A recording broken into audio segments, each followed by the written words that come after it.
सभी मुझसे पूछ रहे थे कि वो औरत कौन थी, इतनी सुंदर और सफ़ेद साड़ी में। मुझे खुद नहीं पता था मैं इन्हें क्या बताती।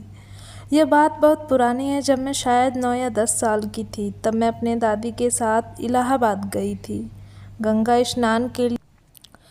मैं बचपन में बहुत पूजा पाठ करती थी, क्योंकि मेरी दादी भी करती थी। एक समय के बाद मैं उनसे भी ज़्यादा करने लगी थी। मतलब जब समय मिले मैं बस शुरू हो जाती थी।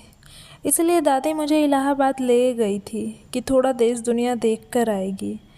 तो फिर हम लोग गंगा तो नहा लिए इतनी ठंड में।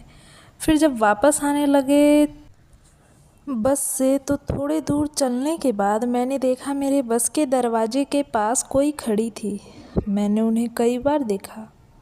मुझे लगा शायद वो मुझे जानती हैं, इसलिए मुझे देखकर मुस्कुरा रही हैं। इसलिए मैं अपनी सीट छोड़कर उनके पास गई। वो मुझसे कुछ कह रही थी, पर क्या मुझे कुछ याद नहीं। बस एक ढाबे के पास जब बस रुकी तो वो उतर गई।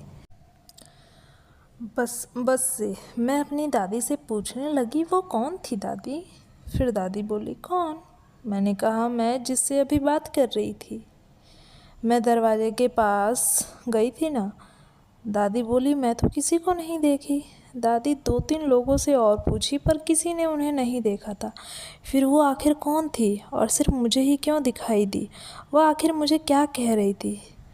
मैं बाद में किसी बड़े पापा ने कहा कि यह इतना पूजा पाठ करती है और एक साफ मन की नादान बच्ची है, शायद इसलिए गंगा मैया भूल से इसके साथ आ गई थी।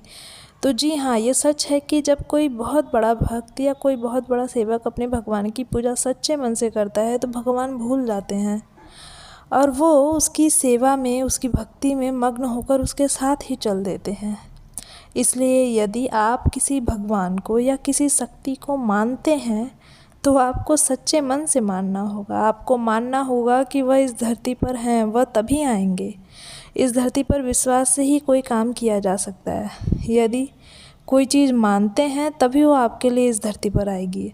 अगर आपको विश्वास नहीं है तो यकीनन वो चीज़ नहीं हो सकती, लेकिन केवल आपके लिए। कृष्णाय वासुदेवाय